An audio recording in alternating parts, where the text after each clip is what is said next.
Hello friends, இன்றைக்கி நம்ம Navaratri special காராமணி இனிப்பு சுண்டல் எப்படி பண்ணுறதுன்னு பார்க்கலாம் வாங்க. ஒரு கிளாஸ் காராமணியை 2 தடவை தண்ணியில் அலசிட்டு கொஞ்சமாக தண்ணீர் விட்டு 8 மணி நேரம் ஊற வச்சு எடுத்துக்கணும். நல்லா ஊறின பிறகு இப்போ இதை ஒரு குக்கரில் சேர்த்துட்டு 1 கிளாஸ் தண்ணீர் 2 சிட்டிகை உப்பு சேர்த்து குக்கருக்கு ஏற்ற மாதிரி விசில் விட்டு நல்லா வேக வச்சு எடுத்துக்கணும். காராமணி நல்லா வெந்துடுச்சு. இப்போ இதை தனியாக எடுத்து வச்சுக்கலாம். அடுத்து இப்போ ஒரு குக்கரில் 1 டம்ளர் பொடித்த வெல்லத்தை சேர்த்து ஒரு 1/4 கிளாஸ் மட்டும் தண்ணீர் சேர்த்து வெல்லத்தை நல்லா கரைச்சி எடுத்துக்கலாம். வெல்லம் ரொம்ப கொதிக்கணுன்ட்டு அவசியம் கிடையாது. லேசாக கொஞ்சம் கரைஞ்சாலே போதும். மண் வடிகட்டுறதுக்காக மட்டும்தான் நம்ம இதை கொதிக்க விடுறோம்.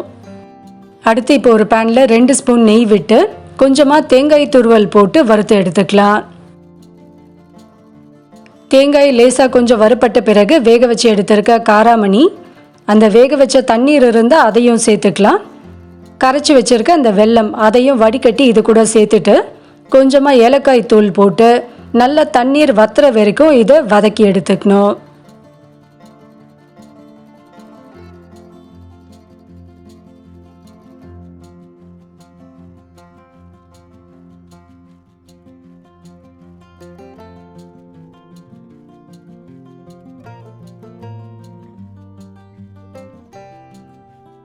தண்ணீரில் நல்லா வத்திடுச்சு.